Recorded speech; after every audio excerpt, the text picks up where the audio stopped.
Assalamualaikum warahmatullahi wabarakatuh. Bismillah, alhamdulillah. Summassalatu wassalamu ala rasulillah wa ala alihi wa sahbihi wa mawalah. Dalam sebuah hadis dikatakan, man shoma ramadhana imanan wahtisaban ghufiralahu ma taqaddama min dambihi.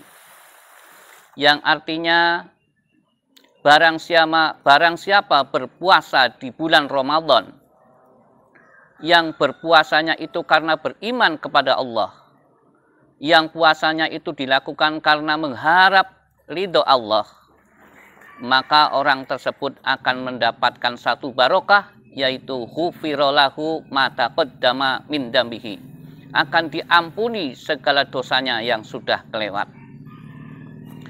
Dalam hadis ini diterangkan bahwa orang yang berpuasa kemudian akhirnya akan mendapatkan ampunan dosa yang sudah kelewat itu adalah apabila dia melaksanakannya pertama karena karena iman kepada Allah. Dalam hal ini perlu kita kaji lebih jauh.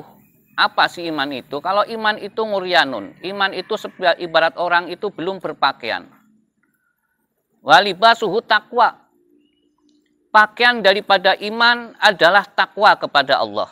Sedang takwa itu sendiri adalah menjalankan segala perintah Allah dan menjauhi segala larangannya. Maka ketika kita berpuasa karena ingin diampuni dosanya, maka kita harus mau menjauhi semua larangannya dan menjalankan semua perintahnya. Maka puasa kita insya Allah akan mendapatkan barokah, yaitu ghufiralahu ma taqaddama min dambihi. Yang kedua, bahwa iman ini harus dijalani dengan dua hal. Pertama, sabar. Yang kedua, syukur. Karena al-imanu niswani, an-niswu as-sabru wa niswu as-syukru. Iman itu terbagi dua pekerjaannya. Yang pertama sabar, yang kedua syukur. Sabar dari menjalankan perintah-perintah berat Allah tetap kita laksanakan secara istiqomah dengan sabar. Kedua, syukur. Karena kita diberi banyak sekali nikmat yang apabila kita hitung tidak akan mampu menghitungnya, yang semua itu harus kita syukuri. Termasuk yang iman, termasuk nikmat yang paling besar adalah iman kepada Allah Subhanahu wa Ta'ala. Syukur terhadap iman, insya Allah kita akan mendapat suatu tambahan dari Allah Subhanahu wa Ta'ala kenikmatannya, yaitu iman kita mengantarkan kepada suatu akhir hayat yang namanya husnul khotimah. Yang kedua, barang siapa yang beriman, berpuasa dengan harapan mendapat ridho dari Allah, adalah niat dengan puasa dengan niat yang baik. Karena dalam sebuah makalah dikatakan oleh Abdullah Al-Lafaf, idza aradallahu halakamri'in ibtalahu bisalasati asya. Ketika orang itu dikehendaki oleh Allah menjadi hamba yang rusak, maka Allah akan mengujinya dengan tiga hal. Pertama, yarzuquhul ilma wa yamna'u min amalil ulama.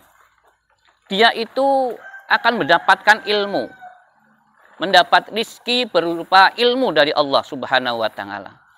Tapi ilmu yang didapatnya tidaklah dia bisa melaksanakan sebagaimana seorang ulama.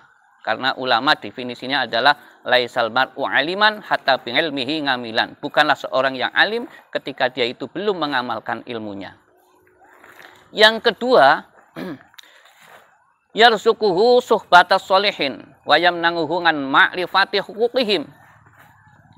Dia mendapat suatu rizki dekat dengan orang-orang soleh, tetapi tidak tahu hak daripada orang soleh. Terus yang ketiga adalah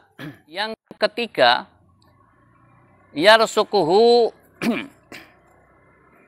Allah akan memberikan rezeki kepadanya suatu jalan taat, subulat ta'ah wa yamnuhu ngan ikhlasil ngamal. Tapi dia itu tidak bisa melakukan amal-amal yang baik itu dengan ikhlas. Kemudian hal itu dijelaskan bahwa hal ini terjadi karena apa? Karena tidak baiknya niat di dalam melaksanakan amal. Maka dari itu dalam hal berpuasa pun seperti itu. Ketika Allah memerintahkan kita untuk melaksanakan berpuasa, maka laksanakanlah puasa dengan niat yang baik. Karena niat yang baik ini mengantarkan kita kepada suatu barokahnya berpuasa, yaitu hufirallahu ma taqaddama min dambihi, yaitu dengan niat yang baik, yaitu mencari ridho Allah Subhanahu wa taala. Demikian dari saya, akhirul qali, wassalamualaikum warahmatullahi wabarakatuh.